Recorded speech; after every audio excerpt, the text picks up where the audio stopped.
ಲೋಕಸಭಾ ಚುನಾವಣೆಯ ಸಂದರ್ಭದಲ್ಲಿ ಕಾಂಗ್ರೆಸ್ಗೆ ಶೆಟ್ಟರ್ ಸೈಲೆಂಟ್ ಆಗಿ ಶಾಕ್ ಅನ್ನು ನೀಡಿದ್ದಾರೆ. ದೆಹಲಿಯಲ್ಲಿ ಮರಳಿ ಬಿಜೆಪಿಗೆ ಸೇರ್ಪಡೆಯಾಗಿದ್ದು ಪರಿಷತ್ ಸ್ಥಾನ, ಕಾಂಗ್ರೆಸ್ ಸದಸ್ಯತ್ವಕ್ಕೆ ರಾಜೀನಾಮೆಯನ್ನ ಸಲ್ಲಿಸಿದ್ದಾರೆ. ಕಷ್ಟ ಕಾಲದಲ್ಲಿ ಕೈ ಹಿಡಿದಂತಹ ಪಕ್ಷವನ್ನೇ ಬಿಟ್ಟು ಹೋಗಿದ್ದಕ್ಕೆ ಶೆಟ್ಟರ್ ಮೇಲೆ ಕೈಪಡೆ ಸಿಟ್ಟಾಗಿದೆ. I am rejoining the Bharatiya Janata Party. ಅವ್ರದ್ದೇನು ತೀರ್ಮಾನ ಇದೆಯೋ, ಒತ್ತಡ ಇದೆಯೋ, ಯಾವ್ದಾದ್ರು ಒತ್ತಡದ ಮೇಲೆ ಕರ್ಕೊಂಡು ಹೋಗಿದ್ದಾರೋ, ಅವ್ರು ಬಲವಂತವಾದಿದ್ದಾರೋ, ನಿರ್ಧಾರ ಆಗಬಾರ್ದಿತ್ತು. ಅವರ ಒಂದು ಘನತೆಗೆ, ಅವರವರ ಮಟ್ಟಕ್ಕೆ ಇದು ಬಹುಶಃ ಸರಿಯಾದದ್ದಲ್ಲ. ಯಾರಿಗೂ ಕಟ್ಟಿ ಇಟ್ಕೊಳಕ್ಕಾಗಲ್ಲ.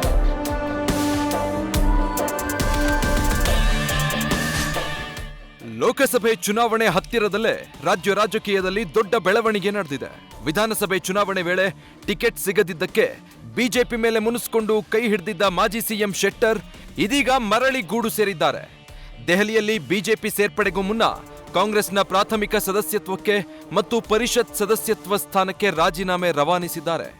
ಗೌರವಯುತವಾಗಿ ನಡೆಸಿಕೊಂಡ್ರು ಜಗದೀಶ್ ಶೆಟ್ಟರ್ ಏಕಾಏಕಿ ಕೈಕೊಟ್ಟಿದ್ದಕ್ಕೆ ಕಾಂಗ್ರೆಸ್ ನಾಯಕರ ಕಣ್ಣು ಕೆಂಪಾಗಿದೆ. ಕರ್ನಾಟಕದ ವಿಧಾನ ಪರಿಷತ್ತಿನ ಸಭಾಪತಿಗಳಂತ ಮಾನ್ಯ ಬಸವರಾಜ ಹೊರಟ್ಟಿ ಅವರಿಗೂ ನಾನು ಫೋನಲ್ಲಿ ಮಾತಾಡಿದ್ದೇನೆ ಮತ್ತು ಈಗಾಗಲೇ ಇಮೇಲ್ ಮುಖಾಂತರ ಸದಸ್ಯತ್ವಕ್ಕೆ ನಾನು ಈಗಾಗಲೇ ರಾಜೀನಾಮೆಯನ್ನು ಕೊಟ್ಟಿದ್ದೇನೆ ಮತ್ತು ಆ ರಾಜೀನಾಮೆ ಎಕ್ಸೆಪ್ಟ್ ಮಾಡಬೇಕಂತೇಳಿ ನಾನು ಮಾನ್ಯ ಸಭಾಪತಿ ಹೊರಟ್ಟಿಯವರನ್ನ ವಿನಂತಿ ಮಾಡಿಕೊಂಡಿದ್ದೇನೆ. ಜಗದೀಶ್ ಶೆಟ್ಟರ್ ವಿರುದ್ಧ ಡಿಸಿಎಂ ಡಿಕೆಶಿ ಪರೋಕ್ಷ ಕಿಡಿ. ವಿಧಾನಸಭೆ ಚುನಾವಣೆ ವೇಳೆ ಬಿಜೆಪಿಯಲ್ಲಿ ಅನ್ಯಾಯ ಆಯಿತು ಅಂತ ಕಾಂಗ್ರೆಸ್ಸಿಗೆ ಬಂದ್ರು. ನಾವು ಅವರಿಗೆ ಟಿಕೆಟ್ ನೀಡಿದ್ವಿ, ಅವ್ರು ಸೋತ್ರು ಕೂಡ ಪರಿಷತ್ ಸ್ಥಾನ ನೀಡಿ ಗೌರವಯುತವಾಗಿ ನಡೆಸ್ಕೊಂಡಿದ್ವಿ. ಅವರು ಸೀನಿಯರ್ ಲೀಡರ್ ಆಗಿದ್ರಿಂದ ಕೈ ಕೊಡಲ್ಲ ಎಂಬ ವಿಶ್ವಾಸ ಇತ್ತು. ಆದ್ರೆ ಅದಕ್ಕೆ ಧಕ್ಕೆ ಆಗಿದೆ ಅಂತ ಡಿಸಿಎಂ ಡಿಕೆಶಿ ಅಸಮಾಧಾನ ವ್ಯಕ್ತಪಡಿಸಿದ್ರು. ಇನ್ನು ಸಿಎಂ ಸಿದ್ದರಾಮಯ್ಯ ಕೂಡ ಜಗದೀಶ್ ಶೆಟ್ಟರ್ ನಡೆಗೆ ಬೇಸರ ವ್ಯಕ್ತಪಡಿಸಿದ್ರು. ಕಾಂಗ್ರೆಸ್ ಪಕ್ಷದಲ್ಲಿ ಅವ್ರಿಗೆ ಯಾವುದೇ ಅನ್ಯಾಯ ಆಗಿಲ್ಲ, ಅವಮಾನನೂ ಕೂಡ ಆಗಿಲ್ಲ. ಅವ್ರನ್ನ ಗೌರವಯುತವಾಗಿ ನಡೆಸ್ಕೊಂಡಿದ್ದೀವಿ. ನಂಗೆ ಗೊತ್ತಿಲ್ಲ, ಈ ಡೆವಲಪ್ಮೆಂಟ್ ಗೊತ್ತಿಲ್ಲ ನನಗೆ. ನಾವೇನು ಅವ್ರಿಗೆ ಭಾಳ ಗೌರವದಿಂದ ಕಾಂಗ್ರೆಸ್ ಪಕ್ಷ ಅವ್ರನ್ನ ನಡೆಸ್ಕೊಂಡಿದೆ, ಇಷ್ಟು ಮಾತ್ರ ನಾನು ಹೇಳ್ತೀನಿ. ಅವರ ಆತ್ಮ ಎಲ್ಲರಿಗೂ, ನನಗೂ ಒಂದು ಆತ್ಮಸಾಕ್ಷಿ ಇರ್ತದೆ, ಅವ್ರಿಗೂ ಆತ್ಮಸಾಕ್ಷಿ ಇರ್ತದೆ. BJP leaderless party, Priyank Kharge ವ್ಯಂಗ್ಯ.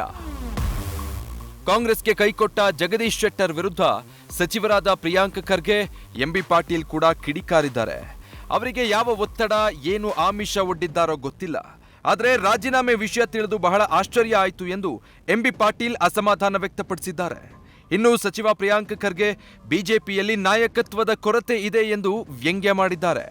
ಈಗ ಇದರಲ್ಲಿ ಲಿಂಗಾಯತ್ತು ಇದು ಅನ್ನಕ್ಕೆ ಬರೋದು. ಈಗ ನೋಡಿ, ಈಗ ಜಗದೀಶ್ ಶೆಟ್ಟರ್ ಅವ್ರಿಗೆ ಹಿಂದೆ ಅನ್ಯಾಯ ಆದಾಗ ಅವರಿಲ್ಲಿ ಬಂದಿದ್ರು. ಅವಾಗ ಲಿಂಗಾಯತರಿಗೆ ನಾವು ಅನ್ಯಾಯ ಆಗಿರ್ಬೇಕಂತ ಆಗಿತ್ತಪ್ಪ, ಅವ್ರಿಗೊಂದು ಟಿಕೆಟ್ ಕೊಡಲಿಲ್ಲ. ಅವರು ಮಾಜಿ ಮುಖ್ಯಮಂತ್ರಿ ಅವರು ನನಗೆ ಮಂತ್ರಿ ಮಾಡೋದು ಬೇಡ, ನಾನು ಬರೀ ಒಂದು ಟಿಕೆಟ್ ಕೊಡಿ ಅಂತ ಹೇಳಿದ್ರು ಅವಾಗ.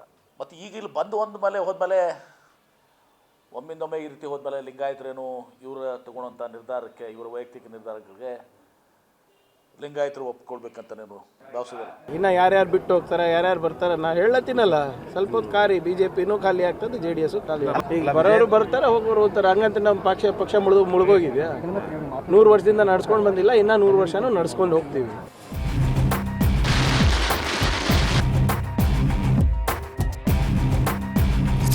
ಒಟ್ಟಾರೆ ಸೈಲೆಂಟ್ ಆಗಿದ್ದ ಶೆಟ್ಟರ್ ಅವರ ಪಾಲಿಟ್ರಿಕ್ಸ್ ಸದ್ಯ ರಾಜ್ಯ ರಾಜಕೀಯದಲ್ಲಿ ಸಂಚಲನವನ್ನ ಸೃಷ್ಟಿಸಿದೆ.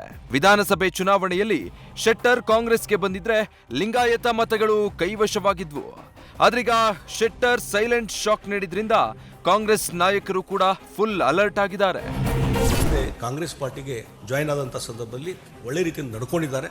ಅದಕ್ಕಾಗಿ ಕೆ ಶಿವಕುಮಾರ್ ಆಗಲಿ, ಮುಖ್ಯಮಂತ್ರಿ ಸಿದ್ದರಾಮಯ್ಯ ಅವರಿಗೂ ನಾನು ಧನ್ಯವಾದಗಳನ್ನು ಹೇಳ್ತೀನಿ. News first bureau.